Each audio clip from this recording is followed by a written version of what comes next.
Auto. When looking for service, selection, quality, and value, no one does it better than JD's Tire and Auto in Alexander City. Offering any brand of tire you need with professional installation and fast turnaround. JD's Tire and Auto, the total package for all your vehicle needs. You're listening to Sports Call on Tiger 93.9, WTGZ, Union Springs, Montgomery, and Auburn, and AM 620 WTRP, LaGrange.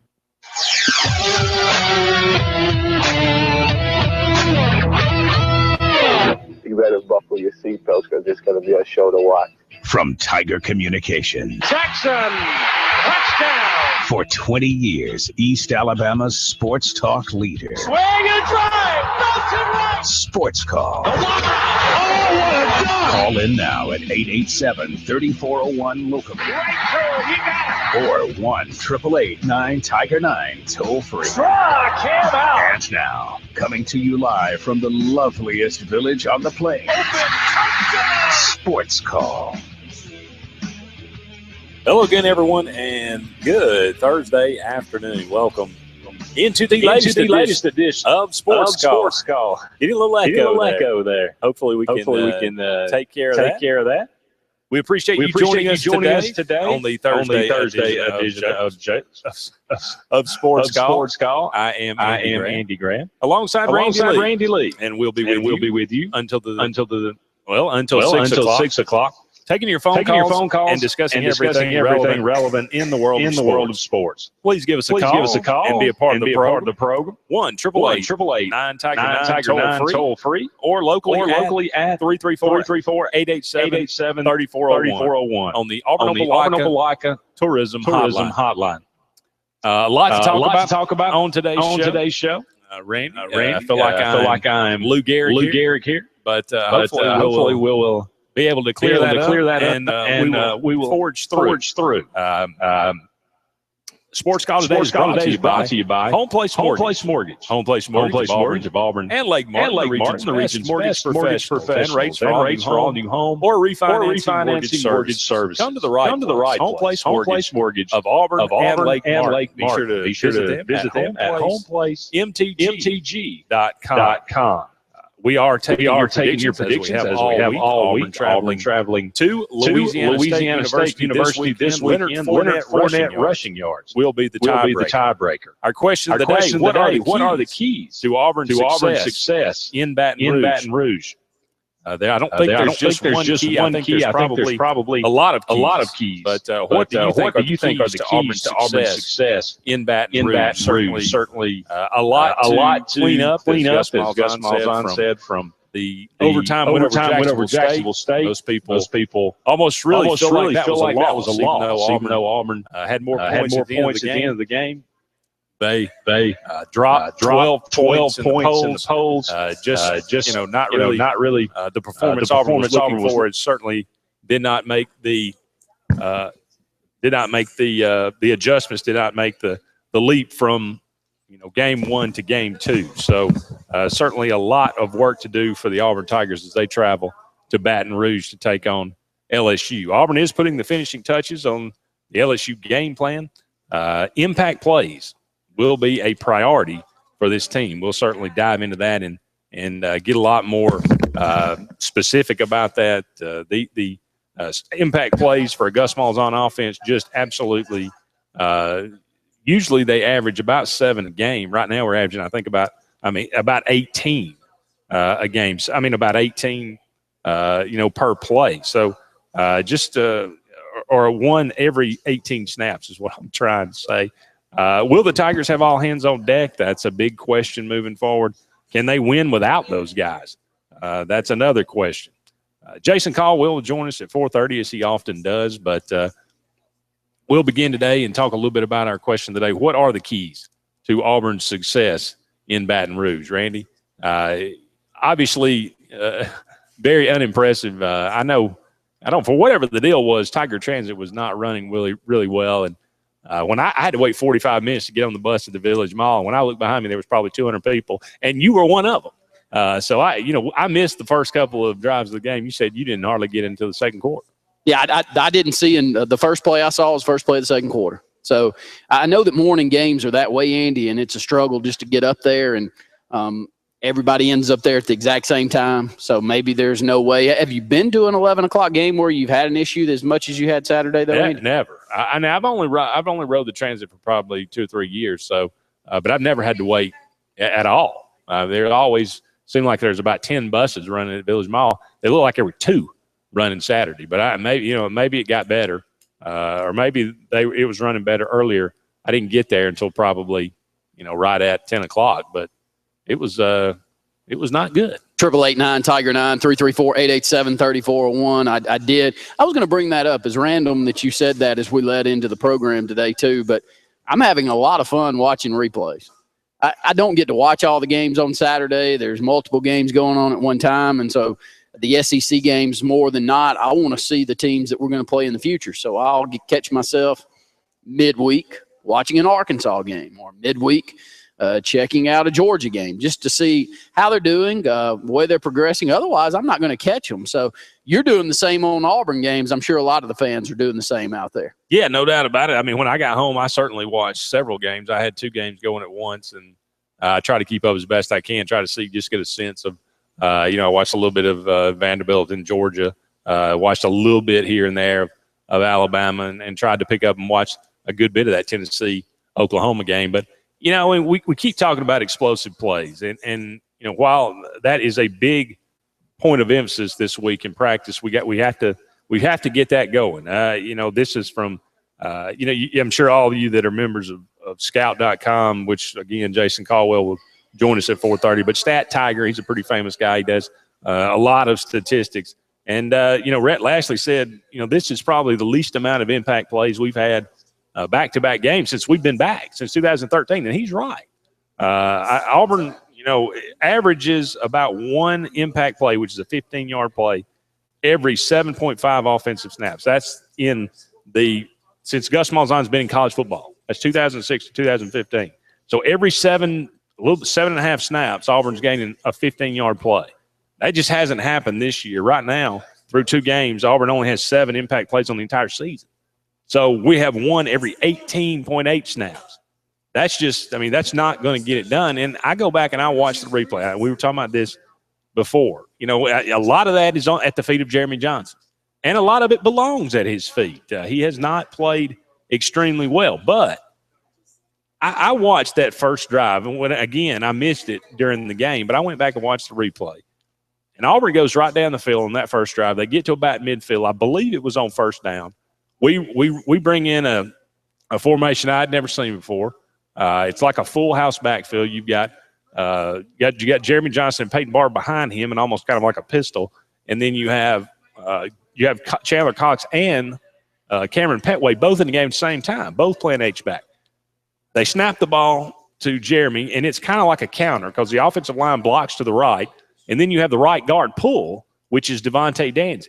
His job is to pick up the right defensive end for Jacksonville State. And I'm telling you, when you look at that play and you watch that replay, go back and if you haven't watched it, go back and watch it because there's absolutely nothing but green grass over there and 3 blockers. If Danzy can make that block, which he totally whiffed, by the way, he was a little slow getting out there, and when he did, he took a bad angle and couldn't get back. And it's a no gain or a 1-yard loss for Peyton Barber when it could have been a 40-yard gain because there was nobody there. Same series, I think, on third down. Auburn, Jeremy Johnson's in the shotgun. Peyton Barber comes out of the backfield. The right guard pulls again. Same man, Devontae Danzy. His job is to pick up that outside rusher, and he whiffs again. He even holds him, grabs him around the neck. They don't call it. But he falls at Jeremy's feet, which causes him to lean forward and short-arm the pass. If he has a half a second more, if Danzy's able to pick that block up, he hits Peyton Barber. It's a touchdown. So we're 1 block away. You could look at it. You could go through the entire game, and I'm sure you could look at half the plays. Why are they not working? Because we're 1 play. We're 1 block away, or we're 1 man not doing his job to the fullest.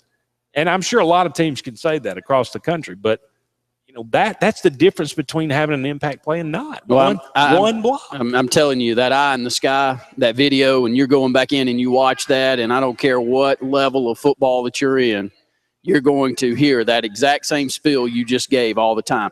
Question is, the great teams have pieces in place where same guy's not missing blocks over and over. So I bring up that question. Offensive line play. Where in the world would Auburn be without Peyton Barber right now? Because I watch Rock Thomas, and Rock Thomas runs hard. Rock Thomas will hit the hole, but there's not a lot there. The thing about Peyton Barber, he's got a little Trey Mason to him. There's not much there, but he finds his way through it, and you look and you open your eyes, he's got 6 yards. Those are special backs that can run between the tackles like that. Now, I think that if you put Rock in space, he's going to make some tremendous plays. He had a big one on a touchdown reception Saturday, but I also think running the football, you get some more holes. I'm not talking about a gaping hole. I'm just talking about a good hole.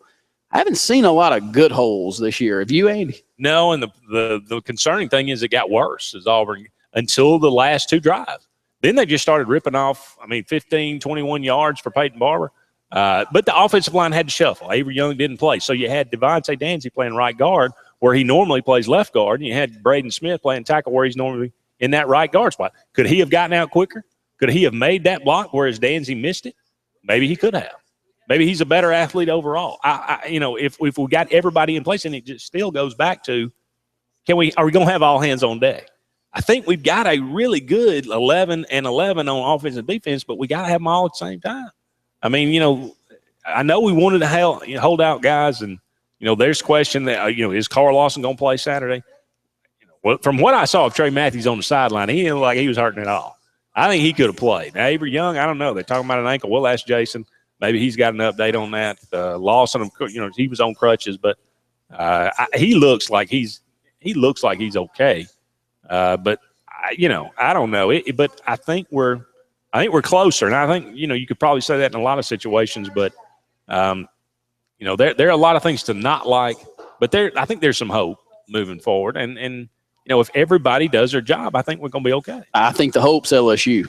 Now, don't get me wrong. I may sit up here today on a Thursday and say the hope's LSU, and then Les Miles pulls a Les Miles, and Leonard Fournette looks like the next Bo Jackson and Herschel Walker because he's got that type of talent. Don't get me wrong, but you want me to sit up here and say Brandon Harris is going to take it to Auburn, I'm going to be shocked. And if you want me to sit up here and say that Les Miles is some guru of coaching that's going to out-scheme you, and I'm going to be shocked with that also. So Leonard Fournette is where I'll start. Our question of the day, what's the key to Auburn's success in Baton Rouge? First off, you can't say a key.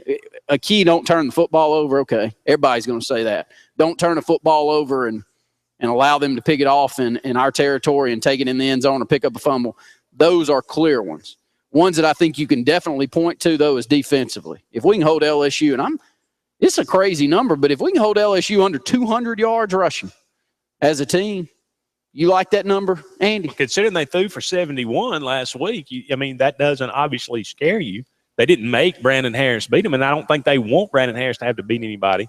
So, if you hold them under 200 yards rushing, I think we've done a day's work.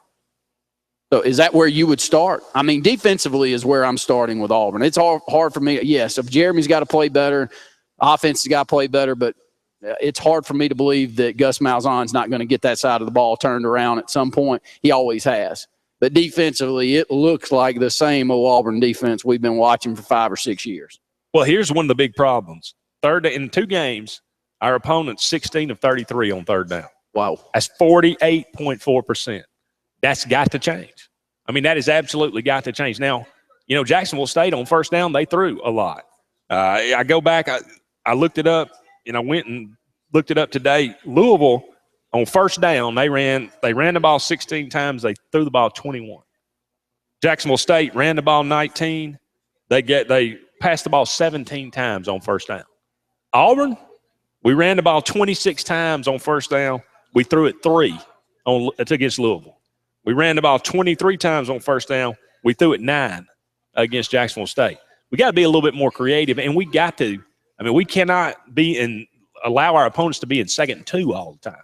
It seemed like we were giving Jacksonville State that little 5-yard, hitch or slant and all day long from the slot. And, we were in 2nd, they were in 2nd 3, 2nd 2, and it seemed like Auburn was in 2nd 8 because we ran up the middle every first down, and, we find ourselves behind the chains. That's got to reverse. And you can do that through scheming and through a little bit more creative play call. 888-9 Tiger 9 334-887-3401. No, we're up against a break, but Andy, I'm telling you, watching that secondary play just feels like watching the secondary play for Auburn for years and years. It is, if you're watching film on Auburn, now we've got 2 interceptions on the season, both by safeties. Rudy Ford had a great one, but it was a punt into the end zone that he happened to be in a good spot. I call a punt one that's just thrown up, and you happen to be the one to intercept. You didn't do a lot. You just were playing the position that the quarterback decided he was going to throw it to. Good play, but not anything spectacular. Here's the issue. I watch Auburn on film. Corner's not going to turn their head. All Jacksonville State did all day was throw go routes down the sideline. What do you have to lose? You're throwing it towards the sideline. Corner's not going to turn around. Well, I will say this. Jonathan Jones did a few times. Carlton Davis. He didn't do it the first 3 times, but the 4th time he turned his head. Okay. He's a freshman. We're playing true freshmen. Well, that's an issue, though, Andy. And but I think he's learning, though. These guys have got to learn. They got to learn, buddy, but they got to learn quick. Got to learn real quick. I'm saying there's most everything is good if you're going to throw that pass. There's 3 things that could happen. You complete the pass. There could be a penalty thrown, which is probably 20% of those type of passes going to have somebody that's going to get a penalty thrown, especially if it's on 3rd down and it's a possession play. Official's going to throw that, or it's going to go incomplete. You don't turn your head, you're not going to intercept it unless it sticks in the back of your shoulder pad. So Auburn, I would love to see that cured. I've had a long discussion with ex-Auburn coach Bill Oliver here in town, and that was the one I brought up because I've been watching it for so long, and my stomach's been turning watching Auburn play in second. And he tried to give a good reasoning behind it, and I get it when you're in tight man that you've got to keep your eye on him. But when there's a go route, you can tell. Yeah. You watch a go route and see that it's coming. And after, a certain amount, you got to be able to turn your head and play the football. I thought Jonathan Jones did a good job with that. Gonzalez almost went up and called it anyway, but at least he made a play on the football. Maybe I'm the only one out there. If anybody else sees that, we'd love to hear from you. I would say this, too. Jenkins threw about as pretty a back shoulder throw as I've ever seen in college. He had that to perfection. There's not a lot, if thrown properly, that you can do about that. So, but we are training true freshmen. We gotta grow up in a hurry. Up against a break here, but don't go anywhere. Just getting started on the Thursday sports call. We'll throw out a trivia question when we come back. What are the keys to Auburn's success in Baton Rouge? That is our question of the day. Don't go anywhere. More Sports Call presented by Home Place Mortgage right after this.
Welcome back to the Thursday edition of Sports Call. Andy Graham and Randy Lee here with you until 6 o'clock, taking your phone calls at 1-888-9-TIGER-9 toll-free or locally at 334-887-3401 on the Auburn Opelika Tourism Hotline. Again, we appreciate you joining us today, whether that be on 93.9 The Tiger or sportscallauburn.com. We'd love to hear from you. Give us a call. Let us know what's on your mind this afternoon. You can check us out on our Facebook page, or you can just send us a tweet at SportsCallAU. Sports Call today brought to you by Lee Marketing Group. From logo design and branding to ad placement, L&G can handle it all. For ease of time, cutting-edge, results-driven marketing campaigns, think Lee Marketing Group, your comprehensive marketing solution. You can check them out at leemarketing.net. Our question of the day, what's the keys to Auburn's success in Baton Rouge? We're, of course, taking your predictions. Auburn at LSU. Leonard Fournette, rushing yards being the tiebreaker. And we'll go ahead and throw a trivia question out. Auburn beat LSU 41-7 in 1999. That, of course, the last time Auburn won in Baton Rouge. Who led Auburn in receptions that day? Who led Auburn in receptions that day, the last time they beat LSU in Baton Rouge? That is our trivia question today. You know, talking about keys to the game, I go back to explosive plays. When Auburn's offense has 8 impact plays a game, that's 15 yards or more, they have about 523 yards average of offense and 42 points a game. We've had 7 in 2 games. When they average 10 impact plays, Auburn gets up at 560 yards a game and 45 points a game.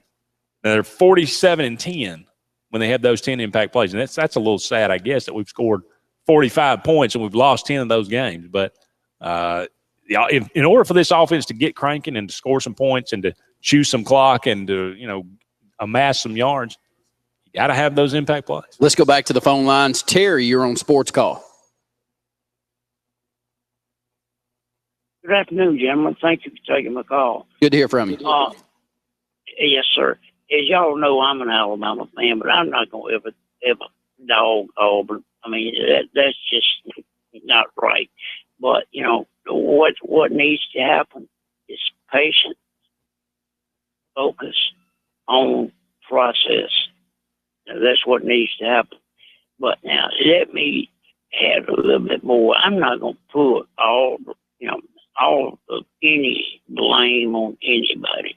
But I called y'all 3 weeks before the season about Alabama not having a quarterback. And I asked them, if you remember correctly, I said, do you not believe that the press and the media has sent so high of expectations out of Jeremy Johnson?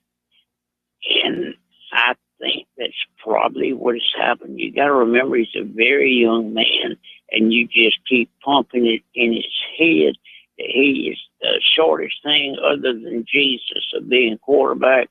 He's going out there and he's trying to prove himself as a Heisman Trophy winner, and he's not taking his time, which means everybody else on the offense are screwed up, because when you delay that play, it's not going to work. Everybody has to be focused on the process and be patient. Let it work. Stay dedicated. Stay focused. And remember what the process is. Now, I may be the dumbest person in the world, but that's just my opinion. And I thank you gentlemen for taking my call so much. And y'all have a great day. Thank you, Terry. We appreciate your phone call. We had a trivia answer through our Twitter feed, and that is War Eagle 502. Said Markeith Cooper with 5 catches for 105 yards back in '99. Actually had another one that was right after him. So, but congratulations, War Eagle 502, as you were able to put your name in the hat. We'll give away one big prize pack per week as all of our trivia questions come in, and we'll mail that one out to you for whomever we pick out there at the end of the week. Got another phone call holding on the line. Kent, you're on Sports Call. Kent, you there with us? Kent sounds it looks like a dial tone. we lost Kent, but we'll have Jason Caldwell coming up next, and Andy. there's plenty to ask him, plenty of injury issues, and we need a full deck on hand, especially Carl Lawson. So let's hope we get some good news there. Absolutely. Who's going to step up to make those impact plays? Will it be Peyton Barber? You got to get Duke Williams more involved. You got to get Jason Smith involved. I mean, the guy, he's got one catch on the season so far. I mean, Marcus Davis, have we've thrown it to him, I think, once. I mean, you saw what Melvin Ray could do. He can get up and catch a pass. We got to get more of our playmakers involved in the game. And, will that happen Saturday? Well, I mean, Dak Prescott threw for over 300 yards against this LSU defense. Now, they didn't run the ball at all. They had to throw. So, there's going to be some passing lanes open. Let's head back to the phone lines. Rain Man, you're on Sports Call. Hey, fellas, how's it going today? Good to hear from you. Hey, I called a couple days ago and we were chatting, and somebody got on after me and was talking about the offensive line, and that maybe we got a little spoiled with some of the guys that we had here in 09 and 10 and 11, especially the 2010 team, and even some of the guys from the 2013 team. And that prompted me to thinking a little bit. And I went back and looked. Do you know how many offensive linemen we brought in the 2015 class? How many is that? 5. 2 3-stars and 3 4-stars. You know how many we brought in 2014? Keep going. 2. A 3-star and a 4-star. You know how many we brought in 2013? 2. A 3-star and a 4-star. You know how many we brought in 2012? 7. 2 3-stars and 5 4-stars. I'm going to read you a list of those names. Will Adams, Shane Callahan, Jordan Diamond, Alex Kozan, Robert Leff, Patrick Miller, and Avery Young. 6 of those guys are still on the team. This would technically be their 4th year in the program, whether they're classified as juniors or seniors or redshirt, whatever. 3 of them are starting, and 3 of them are sitting on the bench. Is it possible we just don't know how to develop offensive linemen? It's looking scary. And, Rain Man, what year was Westerman? Was he right around that time Westerman was 2011, the same year as Sean Coleman. Okay. But because of Coleman's illness, he was able to get redshirted, I think, twice. Well, Jordan Diamond is a guy that's a bad luck. I mean, he's a guy that's dealt with injuries that was supposed to be a 4 or 5-star Shane coming out. Callahan was a 4-star recruit. He moved back home for family reasons. I don't know if you know that or what people know, but he was a 4-star. He's now a backup guard to a sophomore on the University of Colorado's football. When you've got 6 linemen that were 3 and 4-star recruits, so 5 of these are 4-star recruits. 4 years into the program here, they're all starting their 4th year this year, and you're having offensive line issues. That says something about what you're coaching, teaching, developing to me. I do want to say this. I went back and looked. We lost 6 and 21 recruits in the 2012 class. That's 28.5%. We lost 9 out of 24 from the 2013 class. 37.5%. We lost 5 out of 25 from the 2014 class. So we only have 20 of those 25 scholarship athletes still here. We only have a very small number. I got to go back up and look at it again. 9 out of 24. So we've got 15 of 2013 class. Maybe we need to do a better job in recruiting. Maybe we need to do a better job in player development. Like I said, we shouldn't be this far into those 7 offensive linemen, 6 of them still here, and we don't know what we're doing at offensive line. Still shuffling around. We don't know who should be playing where. By now, we should know this guy's a guard, or he's a tackle, or he's sitting on the bench. We shouldn't be still trying to figure that out 4 years into your college career. Great call, Ray, man. We agree. Yeah, we agree. We appreciate it, buddy. We're up against a break, and we'll have Jason Caldwell up next, and hopefully you can answer some of these questions, Andy. Absolutely. Don't go anywhere. More Sports Call presented by Lee Marketing Group is on the way.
Welcome back, everyone, to Sports Call on this Thursday afternoon. Andy and Randy here with you until 6 o'clock, taking your phone calls at 1-888-9-TIGER-9, toll-free locally at 334-887-3401 on the Auburn Opelika Tourism Hotline. Having a little trouble connecting with Jason Caldwell today, but we will forge on, Randy and I.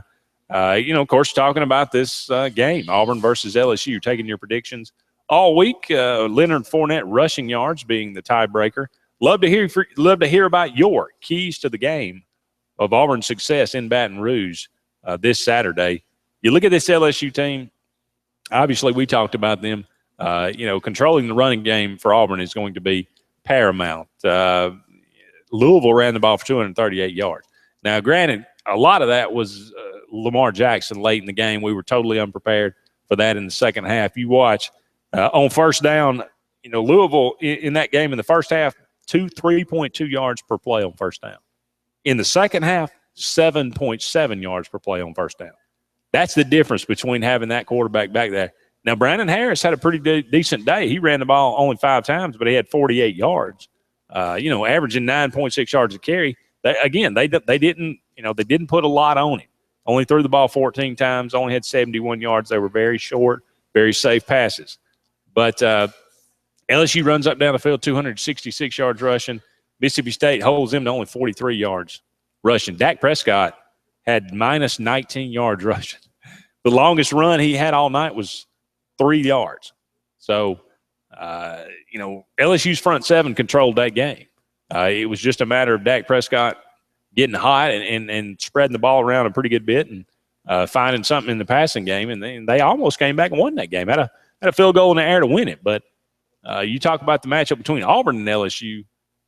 I think you hit the nail on the head. It all starts with controlling the running game for LSU. Not sure what the over-under is on this game, but it may be a game where you see more defense than we've seen in years past. And I say that because I'm not sure either of the coaches want to put their quarterback out there in harm's way. I don't know if they want to open it up. What did you say, 29 first down plays, ran the ball 26 times and threw it 3? Yes. Is that the number? Against Louisville. Last week it was 23 runs, 9 passes on first down. That just tells you. I mean, Coach Mal's, he doesn't. If he can run it and he can keep from having to throw the football, there's no confidence there. I hate to say it. And when you're watching Brandon Harris, it's got to be the same feel when you look down a stat line and they're playing a Mississippi State team that they barely hold on and they throw the ball 14 times. No confidence there. So what does it tell you? It tells you the front seven for both teams, which one of them step up defensively. Can we stop the run? We couldn't stop anything last year. 2010, we could stop the run. We're going to know.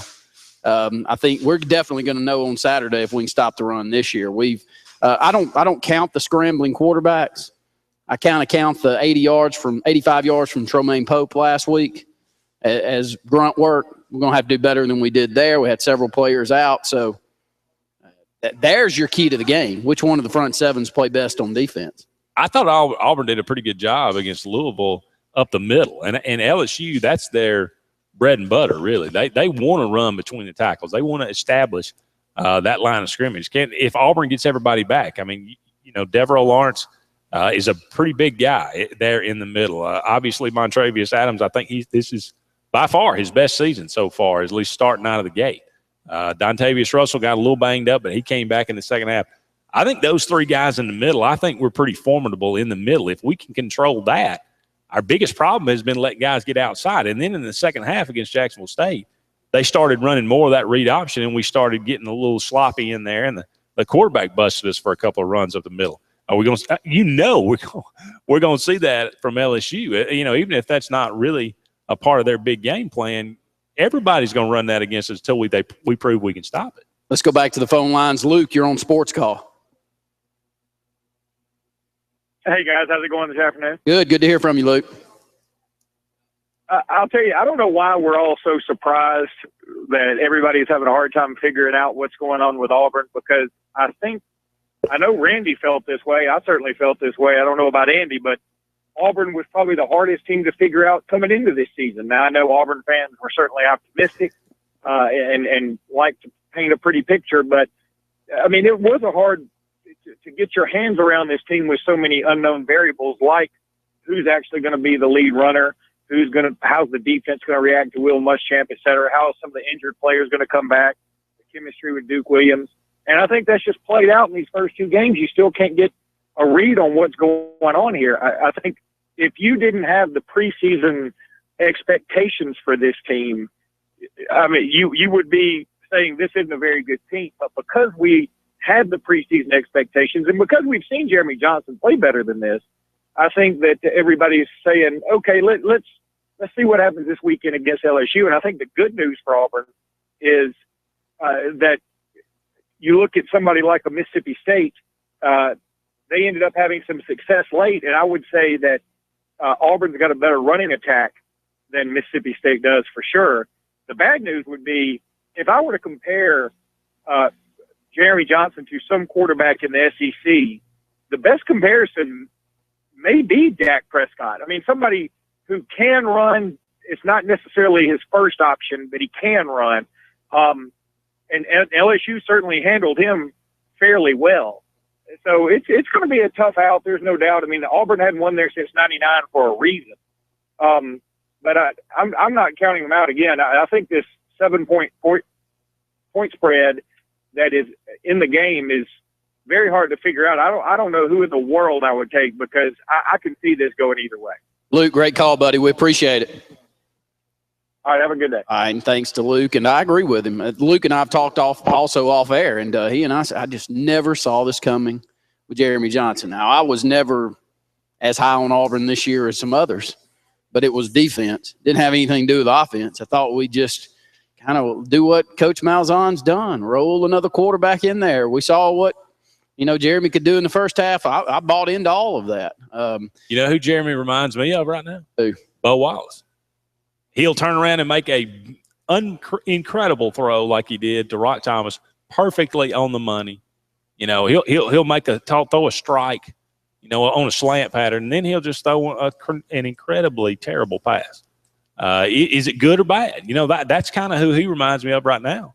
I mean, and I don't want to go down that road, but he's got the ability, and he's shown that already this year to make great throws and then turn around and make a terrible throw. So he's just got to eliminate the bad and concentrate.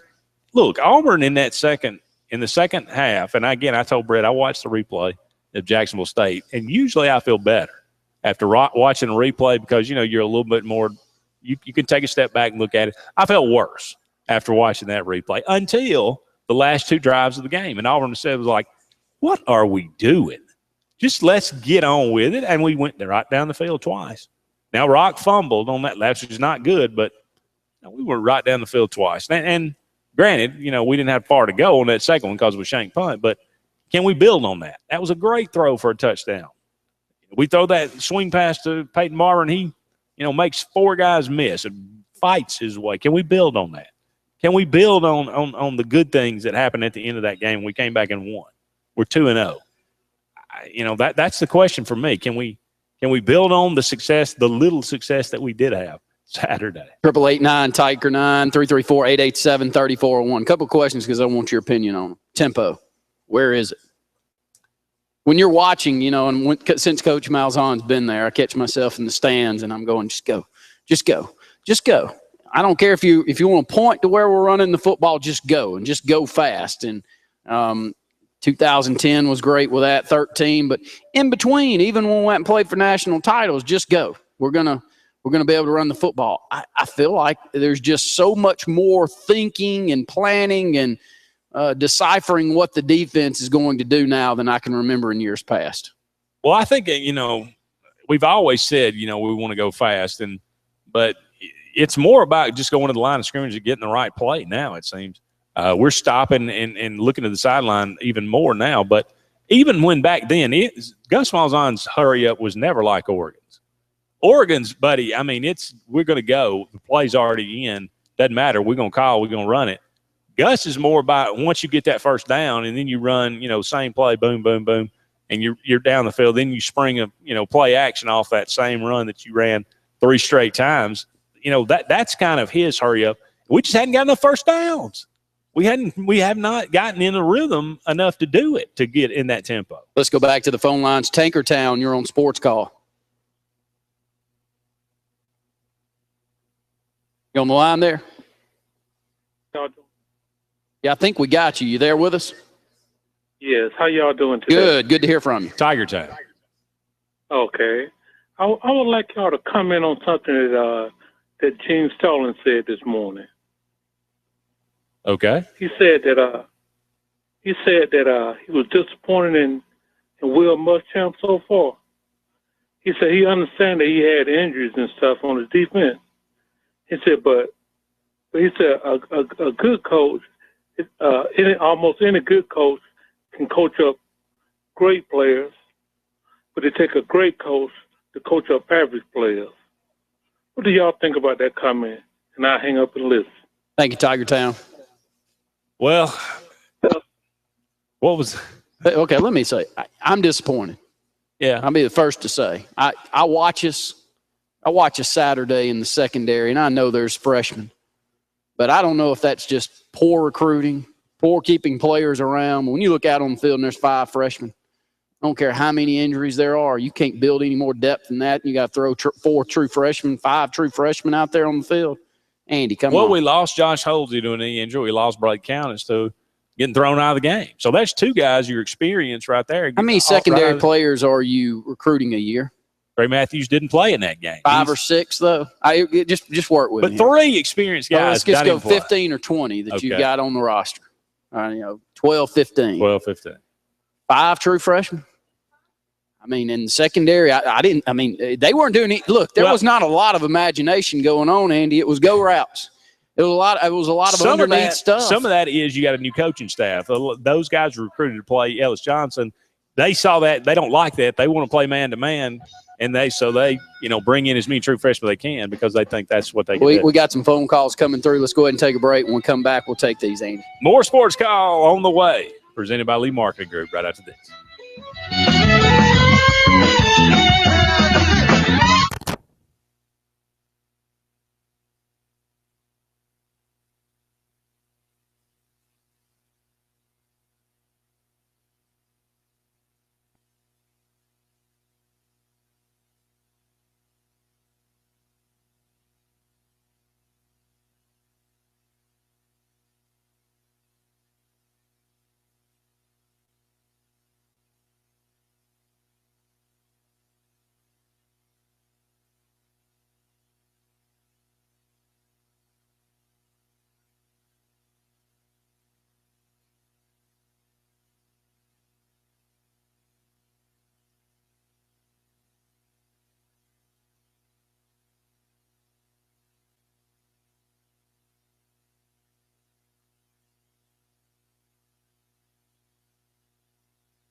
Welcome back, everyone, to Sports Call on this Thursday afternoon. Andy and Randy here with you until 6 o'clock, taking your phone calls at 1-888-9-TIGER-9, toll-free locally at 334-887-3401 on the Auburn Opelika Tourism Hotline. Love to hear from you. Our question today, what are the keys to Auburn's success in Baton Rouge? We'll, of course, take your predictions.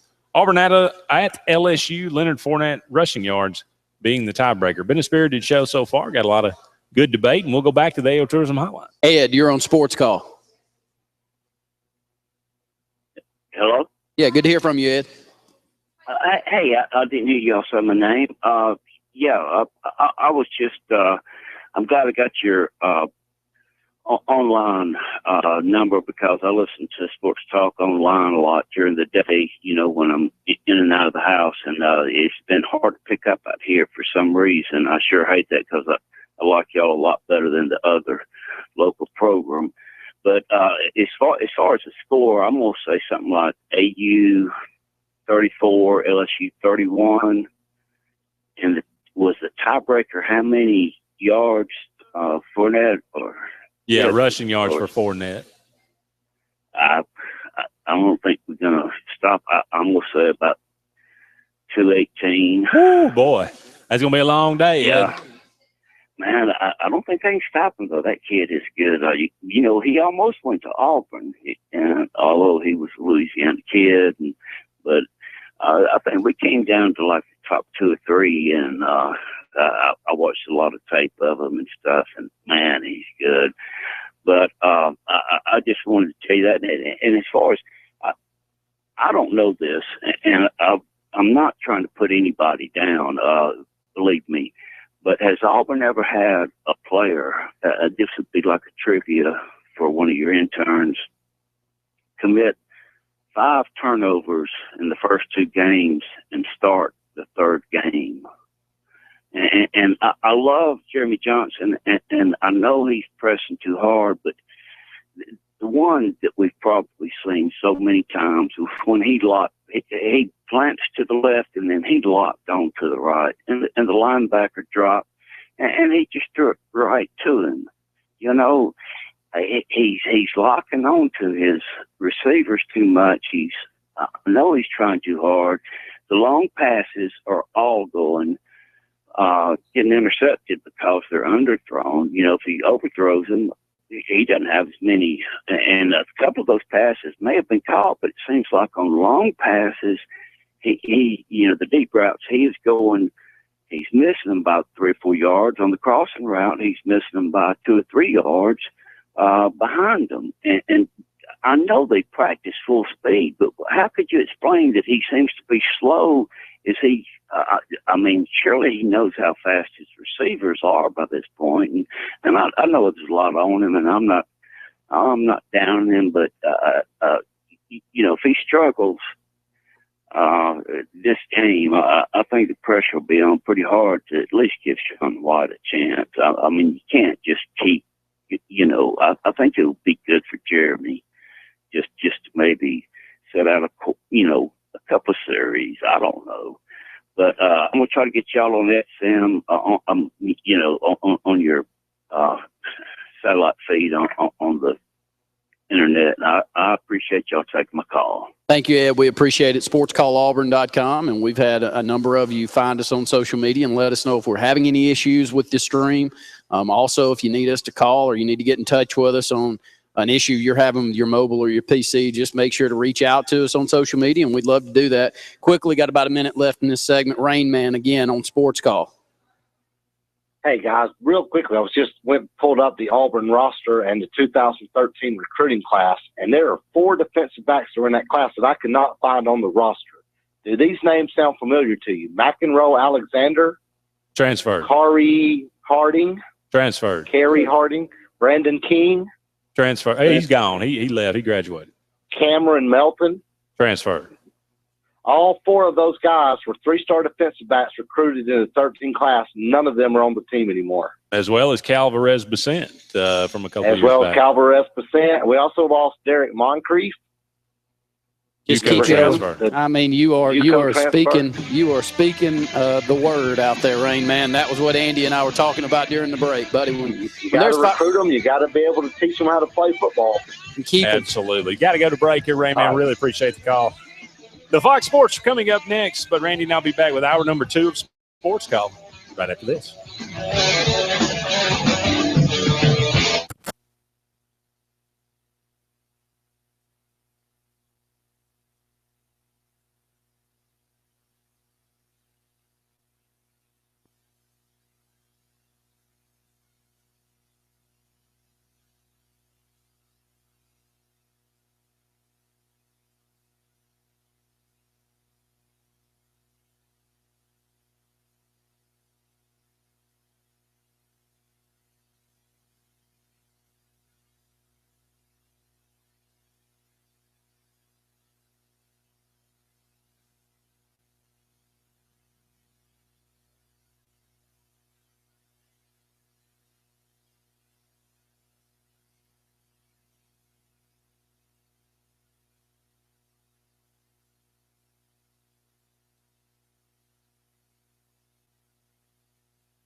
Buckle your seatbelts because it's going to be a show to watch.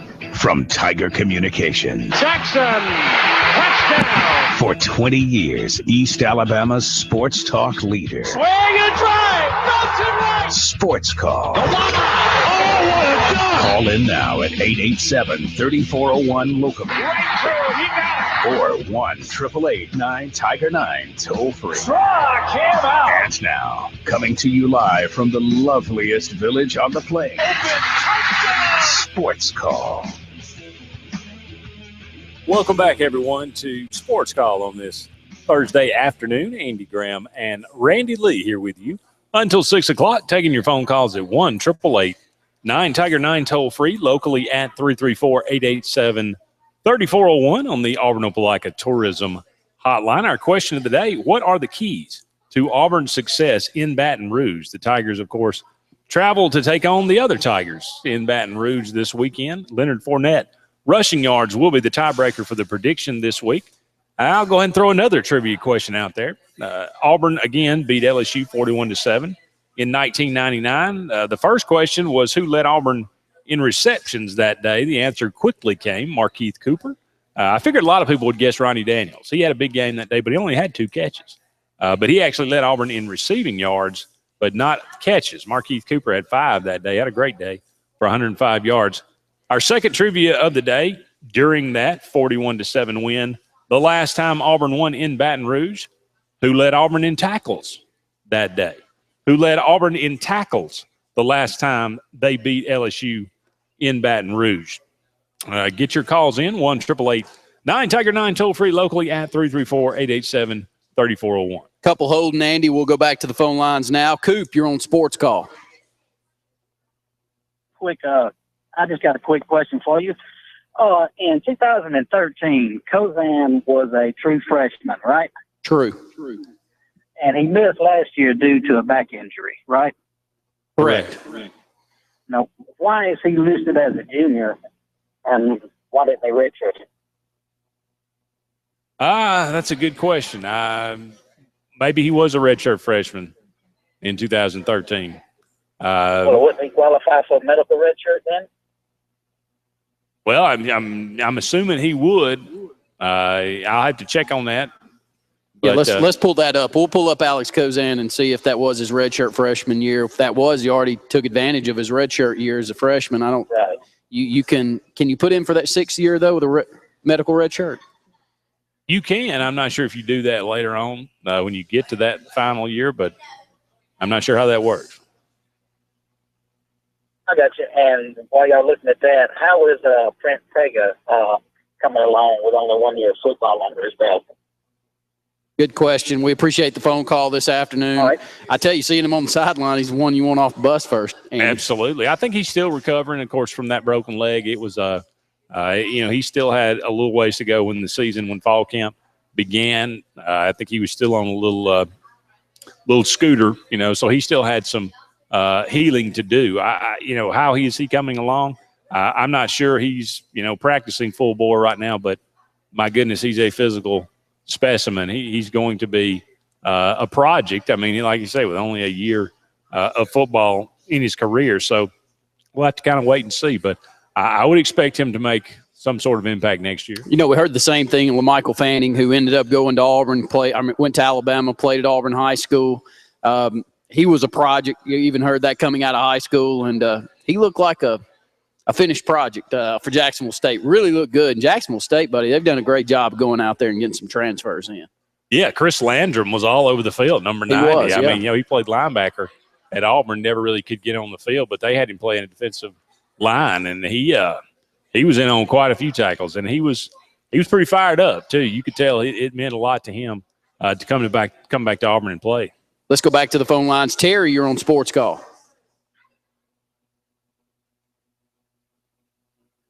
Terry, you there with us? Thank you, gentlemen. Are you there? Yeah, we've got you, Terry. Thanks for the call. Okay. I hate to call twice, but I was just sitting here thinking about, I don't know how many tickets Auburn was allocated for this Saturday, but I got like a 2-part question. Is how many of those have been bought.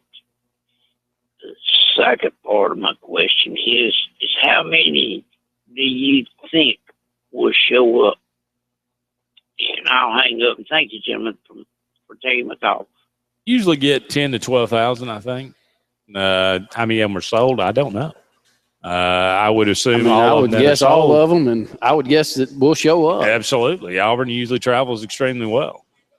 And a great place to go. I mean, Baton Rouge, you may get a bad taste in your mouth from time to time, but a lot of Auburn fans I've seen, a lot of my friends that have been over, I've never been over to a game there at night, but I've always heard good things. Enjoyable. Anything over in Louisiana is fun anyway. Well, I mean, the food was wonderful. I've been to Baton Rouge, but never been, there for a game. But I think if you survive, if you can make it out with your life, you consider yourself lucky, and you catch your blessing. Let's go back to the phone lines. Johnny, you're on Sports Call. Hey guys, how's it going? Good to hear from you, Johnny. Hey, I'm at the Jacksonville State game. Well, let's talk about Auburn in general right now. I think you go back to the Louisville game. I mean, you're a holding call away from being up 30 on Louisville and probably just blowing that game out. And I really think, to me, the game plan was just awful in Jacksonville State. You come out and start throwing the ball around immediately. I mean, the first 2 or 3 plays, the first 2 or 3 series, just throwing the ball all over the place. I think if Auburn had came out last week, established a run, and forced the depth issue with Jacksonville State, that game wouldn't even have been close. I really think they were trying to build some confidence with Johnson, but I think if they'd established a run first, it would have been a whole lot better. This week, I think it's going to be a lot different. It may not be what people are used to. I know if it was me, the way I would play this game is, and I'll start with my prediction to kind of tell you how I think it's going to go. I'm going to say Auburn 10, LSU 9. I'll give a running back about 119 yards, but I think the fast physical is going to slow down this week. That's exactly what I would do. I would establish a run, play field position. I know it's not what we're used to, but I think that would help build confidence more than anything with Jeremy. If we can get some good drives going, run the ball, and then throw the ball when we want to. Because right now I think, it's just he's not confident. I think the way we can build confidence in him is start establishing some long drives, taking some time off the clock, letting our defense rest, recuperate. I know that's not the fast physical, what everybody's looking for, but I believe it would kind of work this week, and that's kind of where I'm leaning on that. And before I leave, I want to get off the subject. What would you guys do tonight with Peyton Manning? You play him or sit him on fantasy? Later, guys. Thank you, Johnny. Appreciate the phone call. Andy? The next down of fantasy football I play will be my first. I tell you, I'd play him. I just feel like Denver's going to make a little better showing than they did offensively in week 1. But, Peyton had that long drive to close it out in week 1. So I'd expect a little bit better game, though. Johnny, we appreciate the phone call. Back to the phone lines, 888-9 Tiger 9 334-887-3401. Russell, you're on Sports Call. Hey guys, War Eagle. War Eagle to you, Russell. Hey, I want to get my prediction in. First, I was going to take a stab at the trivia question you just asked. Alex Lincoln. Man, these questions are too easy. Russell, you've won it. You bested me. Awesome. 11 tackles for Alex Lincoln. Hey, I was going to say, I kind of agree with Johnny. I think it's going to be a little bit low scoring. And low scoring to me, I'm going to say Auburn 20, LSU 17. Fournette probably run for about, 115, something like that. But I appreciate it, guys. War Eagle, y'all have a great show. Thank you, Russell. War Eagle to you. I feel the same way now. I could be shocked, but to me, defensively, I still think that we've got Will Muschamp in our holster. We've seen him go on the road. I'll never forget the Arkansas game that we go over there, and there was no part of me that felt like we were going to hold Felix Jones and Darren McFadden down, and we did. And did they score? If they scored, it maybe 6 points, something like that. So he can put a game plan together, and he's going to need it. And when a team is one-dimensional, as LSU is, and they're one-dimensional. Jeremy's throwing some terrible balls, don't get me wrong.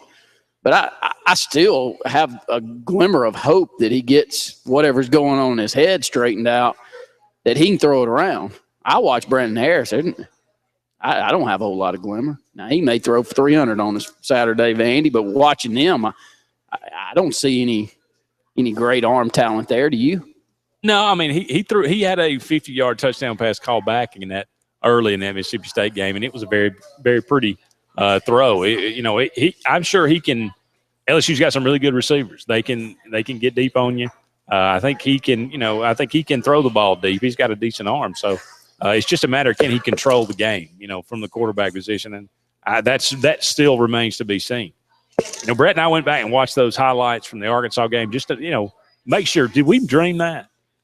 And if you watch, Jeremy was not going through a lot of progressions. He was dropping back, rocking and firing, and the guys were open. The caller says, we need to, we're throwing the ball all around. Well, that's sometimes you need to do that. You need to be a little more creative on first down. You need to throw it around a little bit. You want to get Jeremy a little more comfortable in the game, and then that kind of opens up the running game even more. You can set up the run with the pass. You can set up the pass with the run. It's just a matter of how you want to do it. But, I think Jeremy just needs to – I think he's thinking too much now, and he needs to open up his vision a little bit. And, he's like everybody – I think everybody has seen this. my mother knows that he's zeroing in on receivers, and he's not seeing within 5 yards, and the linebacker's just coming right into view, and he's not even seeing it. So you can't be oblivious as a quarterback. And I think that's fixable. A couple of great phone calls from Raymond today. Hopefully he can do a little bit more research for us. My interest is where does Auburn stack up in comparison to transfers out there? Are players that have been recruited, you always have X percentage that are no longer hang out on the roster from freshman to senior year. I would still like to know, because there's no way we're not worse than normal. When you keep rolling off, the names keep rolling off your tongue, especially in the secondary on the offensive line, Andy. It's scary. It is. Up against a break here, but don't go anywhere. More Sportscall presented by Lee Marketing Group is on the way.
Hello again and welcome back to Sports Call on this Thursday afternoon. Andy and Randy here with you for a few more segments, taking your phone calls at 1-888-9-TIGER-9, toll free locally at 334-887-3401 on the Auburn Opelika Tourism Hotline. Love to hear what your thoughts are on the upcoming game, what your keys are to Auburn's success in Baton Rouge. You're taking your predictions. Auburn at LSU, Leonard Fournette rushing yards being the tiebreaker. And we'll go back to the AO Tourism Hotline. Olin, you're on Sports Call. Yeah, okay. Have I got you guys? You've got us. Thanks for calling, Olin. Oh, okay. All right. Well, listen, yeah, I was just calling in. I guess, that everybody in the Auburn Nation has the same question is what and why and, what's wrong with Jeremy and why and whatever. And I don't have any answer for that situation other than to say that the only thing that I can think of is I think about maybe his personality, and he looks like to be a nice, even-going young man that is probably very humble, and he probably eats up everything the coaches say. And whatever the coaches say is, that's the word with him. He really focuses on it. And he's simply trying to do what he's been told to do. Now, that's all I can figure. And so what he's doing is they send in a play, and he tries to make that play work. And other than that, I can't understand what's going on. But it's really academic. He still can throw the ball, and he still makes some good passes. For example, in the last 2 minutes of the game on Saturday, our defense stopped them. Okay. Second, the offense went down and scored a touchdown to tie the game. Then we go to overtime. Then we go in and we score another touchdown from 25 yards out. Teammates had all kind of trouble in the red zone, but we scored from 25 yards out. And then last, we give them the ball and we stop them. Now that's Auburn football. Now I think that as we go into LSU, I think we've got a good chance to really to go down and to beat LSU. I do.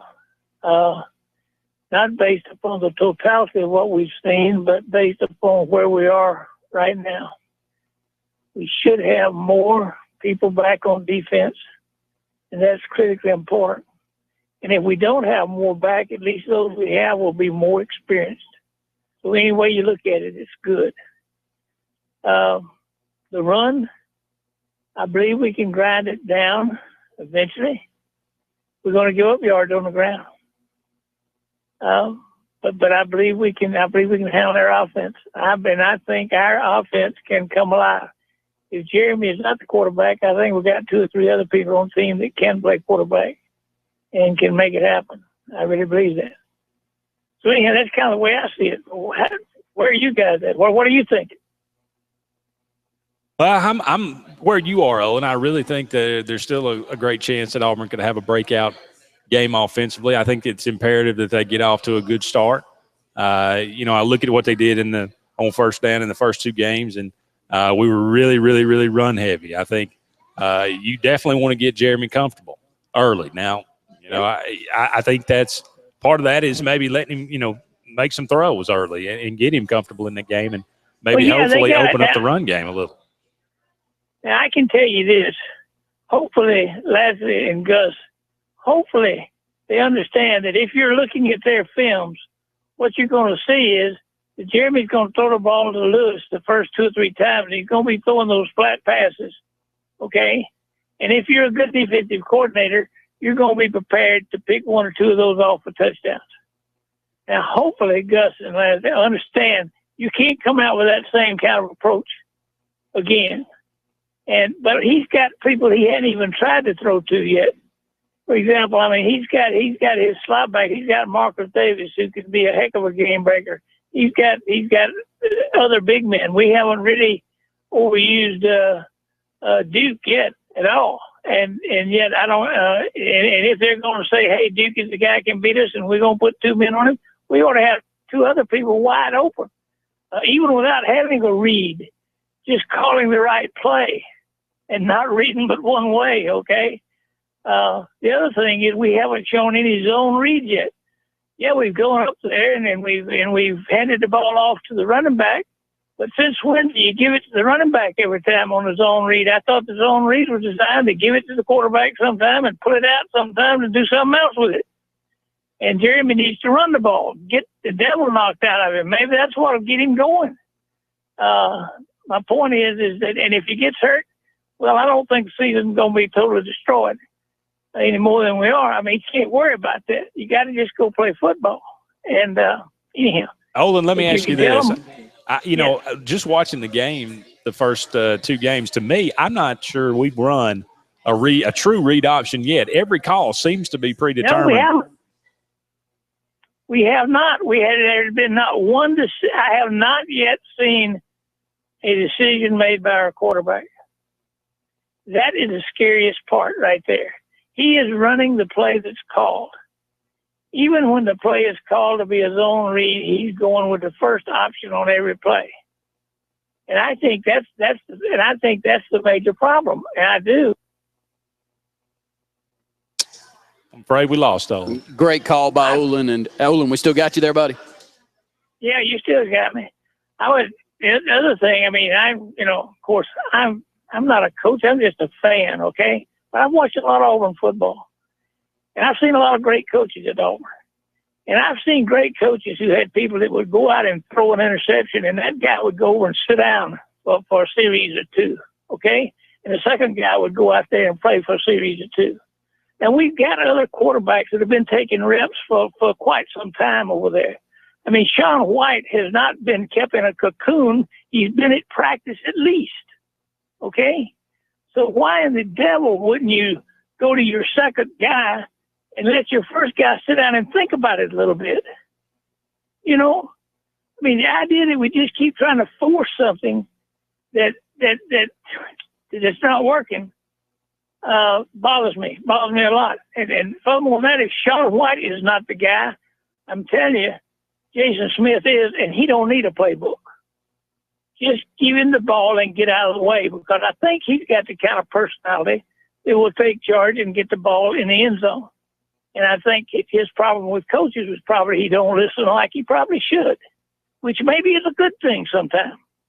You can be overcoached.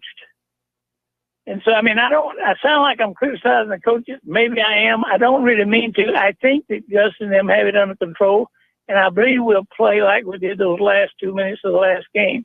But if not, we've got other viable options that can really be successful. Unfortunately, if you look at what we've done the last couple of years, on our first game where we travel, we went down to LSU a couple of years ago and gave them 20, didn't give them, but I mean, they scored, gave them 21 points in the rain before we even decided we were going to play football. Then we beat them the rest of the game. Then we go down to Mississippi State last year, and hell, we gave them 21 points. Without, had nothing to do with defense. This was offense gave them 21 points, okay? Because we gave them the ball in a place that a junior high team could have scored on us, okay? So, I mean, you know, what you hope is that we're going to go down and in this first game that we're not going to, you know, lay that kind of egg, that we're going to be better prepared and that we're going to get in the game and stay in the game. And if we do, I think we have the kind of character on the team to win the game. I really think we do. How? Heck, I don't know. I don't think anybody knows, but we got enough ways to beat you that we can beat you, okay? But we can't beat you by allowing you to get a 21-point start, okay? So give us a prediction. Give us a prediction for Saturday, Olin. Oh, gracious alive. You know, I was, well, first place, we're going to win the game. I would never predict against Auburn, okay? The only time I might bet against Auburn, but I would want to lose, okay? Anyhow, no, Auburn will win the game, and I think to win the game, I think we're going to score. I believe this game is going to be, I believe they will get, they're going to get 20 points. They're going to get 2 touchdowns, and they're going to get two field goals, okay? Maybe 23 points, okay? And we're going to get 27 points. All right. All right. We like it, Olin. How about rushing yards? How about rushing yards for Fournette? Oh, rushing yards for Fournette, he will get 175 yards. 175. And they will be primarily between the 20 and the 20. Sounds good to me. Thank you, Olin. We appreciate the phone call. We'll go ahead. We got a couple more phone calls holding. Let's go ahead and take a break, and we'll get them when we come back. Don't go anywhere. More Sports Call presented by Lee Marketing Group right after this.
Welcome back, everyone, to Sports Call on this Thursday afternoon. Andy and Randy here for a couple of more segments, taking your phone calls at 1-888-9-TIGER-9 toll-free or locally at 334-887-3401 on the Auburn Opelika Tourism Hotline. Taking your predictions, Auburn at LSU, Leonard Fournette rushing yards being the tiebreaker. What are the keys to Auburn's success in Baton Rouge this weekend? And I think Olin pretty much broke it down as about as good as you can. Jason Smith, do you see a different role for him? I mean, we'd all love to see him get the football in his hands at the wide receiver spot, whether it be on a jet, but you're taking the ball out of Ricardo's hands, and Ricardo has proven to be a big-time playmaker for Auburn also. So I don't have a problem with Auburn sticking with their guns on that side, but can you see him in Wildcat? Do you see a little bit of a package of him at quarterback? We just haven't heard or seen anything so far, Andy. Absolutely. I think you have to, if you're not getting it to him one way, you have to create ways to get the ball to him if he is that dynamic of a playmaker. So I definitely would put him at that jet sweep. I mean, it's okay to take a few. I mean, if you go throw the ball to Ricardo Lewis 10 times a game, then he forget him on the jet sweep, get somebody else back there. He needs to rest. So I think there's just so many different things we can do. It'd be nice to open up the playbook a little bit more with Duke Williams so he's running something besides a slam, because we're going to get him killed. You saw him nail about to get his head taken off Saturday. So everybody in the park, everybody in the country knows on 3rd and 5 that's their number one option is the slant to Duke Williams. Again, you go back and you watch the first half of the Arkansas game. He's running, deep posts. He's running out patterns. He's running a lot of different, they're using him in a lot of different ways. And I think Auburn certainly was vanilla Saturday. And for a reason, I think they were pretty vanilla against Louisville. And that's certainly by design as well. So I'm hoping that we're going to see it open up a little bit this weekend. 888-9-TIGER-9, 334-887-3401, all kinds of things going on out there. Which SEC school? I'm sure you've been watching a lot of the replays, but who surprised you in a good way the most so far this year? I think Kentucky. I mean, a little bit. I mean, them going to South Carolina. I thought Kentucky could win 6 games this year. Maybe they could win, depending on what they do Saturday. Now, I don't think they've beaten Florida for like 23 or 28 straight times. I mean, something ridiculous. But then again, they hadn't won on the road in forever either. So they were able to get that done. Their defense maybe a little bit. I mean, they kind of gave up a lot of points late against Louisiana Lafayette. But, South Carolina's, obviously not great. But I think Kentucky has shown themselves to be, a decent football team. So, Towns looks pretty good. They've got some athletes at the skill positions. I'm happy for Kentucky to bet. Now, the fact that Auburn's got to go to Lexington on a Thursday night, all of a sudden, that game, if Auburn doesn't improve a good bit, that game becomes, oh boy, are we going to go up there and lose in Lexington? So that game's a little more touchy than it was. South Carolina on the opposite end. Yes. To be quite honest, I thought the backup quarterback looked better than the starter. True. When he came in. So maybe that's a good thing. Maybe South Carolina's found something. But, if you can't run the ball any better than that against Kentucky, Steve Spurrier, I wouldn't be surprised at all to see them play Georgia's pants off and even win that game. They just play Georgia well. Georgia, for whatever reason, seems to bring South Carolina up to their level or down to their level. It doesn't seem to matter. So I don't expect them to go in there, get blown away in Athens. But if Georgia does lose that game, boy, you're going to hear the same old things about this Georgia team choking. I know you've seen anonymous coach on South Carolina. I'm not sure they've recruited as well in recent years as they did earlier. They used to get the top player in South Carolina almost every year. Now they're struggling to get the best players in their backyard. I'm not sure Steve Spurrier recruits as hard as he used to. I know for a fact he does not. I mean, he's much as admitted that. I mean, he doesn't. The man's 70 years old. He doesn't have the energy that he used to have. He doesn't want to go on those trips. It's hard to play this game though without the Stallions. And they had that nice stretch with in-state players in South Carolina where as long as you kept those Alshon Jeffries and Jadeveon Clowneys and Marcus Lattimore's at home, then you had some premier 5-star talent. But the last few years at least doesn't feel like they've got that in South Carolina. It does not. A lot of those guys. Melvin Ingram was a guy, that really, really good football player on the defensive line. But you're right. They just don't. They don't look that formidable. They were terrible last year on the defensive side. Maybe John Hope is going to make a difference this year. But you look at South Carolina, if they get beat by Georgia, it's going to be a long year for South Carolina. My gosh, Tennessee being Tennessee. I mean, watching can't be up 17-0. No, and watching the game, you watch Oklahoma play offense, and you're saying, man, they just ain't got it.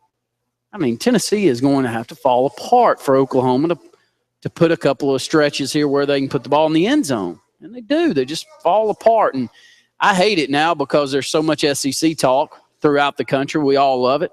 And that was our game last weekend. It looked like everything was in the grasp, and we were going to be able to gloat a little bit as SEC fans the following week. And Tennessee pulls a Tennessee. Yeah, it was ugly. I mean, to be quite honest, I watched the first half of that game, and a buddy of mine called, and we were talking, and I kind of turned it to another game, and I said, looks like Tennessee's going to run Oklahoma out of the state. Not just the stadium, but, I mean, I thought they'd end up winning that game 34-10. I thought so, something too. Like that. And then, he said, well, they kind of got complacent there in the first quarter. I wonder, what's going to happen after the first quarter. And I thought, well, and I turned it back over there and started watching, and it just seemed like, I don't know what happened with the offense. Joshua Dobbs certainly didn't have the best second half, and they didn't run the ball nearly as well. But, you give Oklahoma credit for making the drives that they had to make later in that game. But it's obviously Tennessee is not ready, to take that next step. I think they're a good football team. Actually, I'm not sure. I picked Oklahoma to win that game before the season, so I'm actually maybe a little bit more impressed with Tennessee, the fact that they were up 17-0. But that just tells me they're just not ready to take that next step. Seen much Ole Miss yet? Well, I mean, I've seen the stats. It proves to me that they can beat a really good high school team. I mean, they beat UT Martin. They beat Fresno State. I don't know what Fresno has this year, but obviously it ain't much. I think Chad Kelly has looked really good. Now, I mean, I think I heard Brett say, and he's right, it's not easy to score 73 points against air. So they've actually, they're very impressive right now. They're actually running the ball too, which is very surprising. Now, what are they going to do against Alabama? That's the big question. On the road at Alabama. And, this whole business about revenge, put that in. Just stop with that. The best team is going to come out and win this game. If Ole Miss is ready to take that next step, if Chad Kelly is really going to be able to, be the guy and look as good as his stats have looked, I think I said before the season, this is the game that will force Alabama's quarterback to make some plays. So we're going to find out a lot more about Jacob Coker as well. He just looks slow at everything that he does. He hadn't had to do a whole lot yet. So if Alabama can play from ahead, if they can get Derrick Henry going early, then I think they'll win, maybe by 10 points. But if they have to play from behind, I don't like their chances. What did you think of the tirade at Florida this past weekend as we're bouncing around? You liked it? Absolutely. You make a throat slash in this day and age, that's the dumbest mistake you could possibly make. Now, should you F-bomb every 3 seconds? Probably, and it be publicly on camera? Probably, obviously you got to use some decorum. That's not really what I would do. But the fact that he just blew up the player on the sideline, I got no problem with that. But, that's college coaching. Welcome to life. A lot of confidence in Florida, though, moving forward as you watch them the first couple of weeks. No. None. 30, look, ask me after this week. You travel to Lexington. If they win that game, then, hey, they may win 7-8 games this year. But the offensive line's still not very good. And, skill position players are still lacking a little bit. I'm not am I a big believer in Will Greer? Not yet. So, we'll have to wait and see. Look, beating East Carolina 31-24 and exactly instilling me with a lot of confidence. Up against a break here, but don't go anywhere. One final segment of the Thursday Sports Call presented by Home Place Mortgage right after this.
Hello again, everyone, and welcome back to the final segment of the Thursday Sports Call. Andy Grimm and Randy Lee taking it home to 6 o'clock here.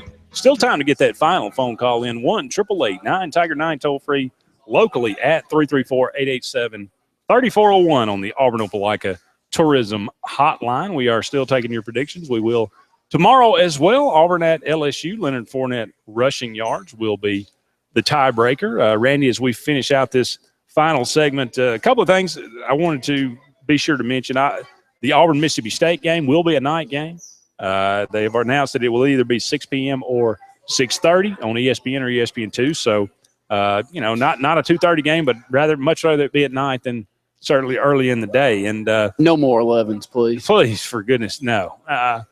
That's a cliche excuse. We never play well. We better learn how to play well. We hardly ever lose, but we never really play well. So, Jonathan Wallace, team captain, student teacher at an elementary school there, recognized Tuesday as one of 11 national Division I winners of the All-State American Football Coach Association Good Works team for service in the community. Jonathan Wallace, for a guy that was just kind of a throwaway recruit, came in, we threw him to the Wolves in 2012, and he had to play in that game there in Tuscaloosa, and he started several games late in that season. But, I'll make him a captain this year. He plays any position you want him to start. He moved to wide receiver, but with Tyler Queen, his surgery on his arm, he has moved to the emergency quarterback, taking reps there. Just a really good guy. I mean, such a probably certainly the most deserving guy to have this kind of honor. Absolutely. And you can just watch some of these guys go through and you say he's going to be a coach. And you do with Jonathan Wallace, he's going to be a coach one day if he chooses that path or whatever he chooses, he's going to do great things. A great high school quarterback, buddy. I mean, it is so tough to watch. And the more that you get out there and if you like high school football like I do and you get out there and you see it, and it's hard to determine which kids are going to pan over and be successful in college, Andy, because when you watch a lot of them against talent that's not matched up with their talent, you can get skewed, can't you? You can at that. The NFL comes out with the 2016 nominees for the Hall of Fame.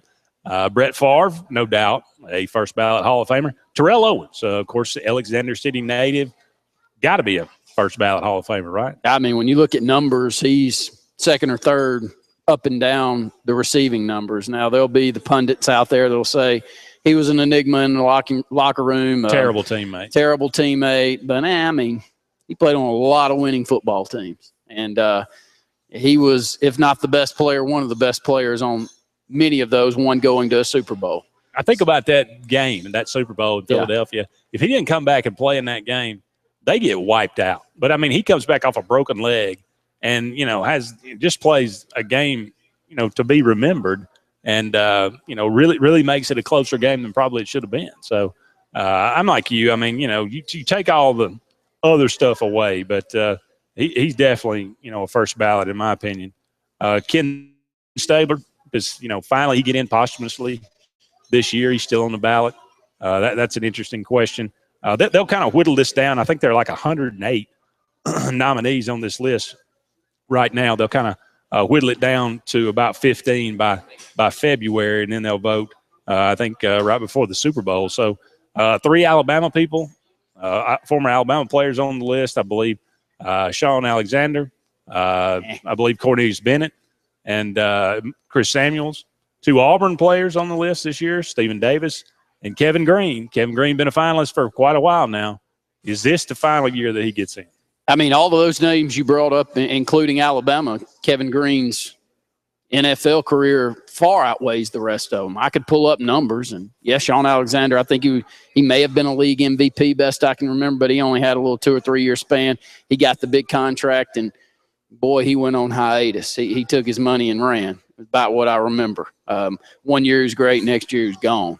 So no on Sean Alexander. Chris Samuels, and maybe. I think he was a serviceable, but he was not a multi-year All-Pro. I could be wrong, but I don't remember that. So, do you agree? I think probably Chris Samuels is a little better than you probably remember. But, Cornelius Bennett played for 20 years, it seemed like. maybe he should just get in on longevity. But I think Kevin Green is still the leading sack maker in the NFL from the linebacker position of all time. I mean, think about that for a second. I mean, I think he's like second or third on the list total.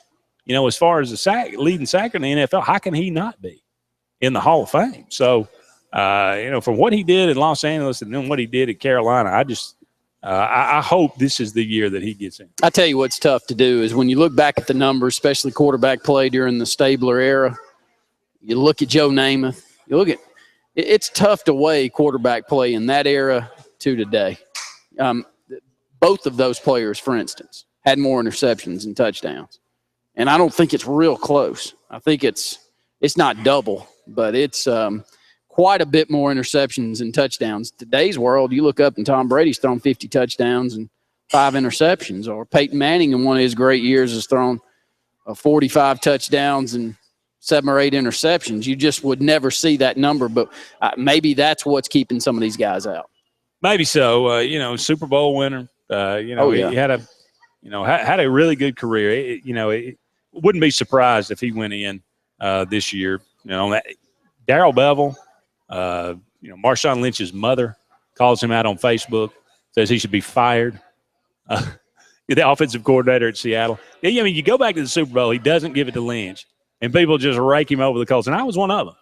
You got 4th down there in overtime and 1. He gives it to Marshawn Lynch. He gets sacked, you know, for a 2-yard loss. Everybody says, "What are you doing?" And his mother, being one of them, said, "That's the dumbest call ever." Everybody in the building knew he was going to get it. Well, so he can't win for losing, I guess.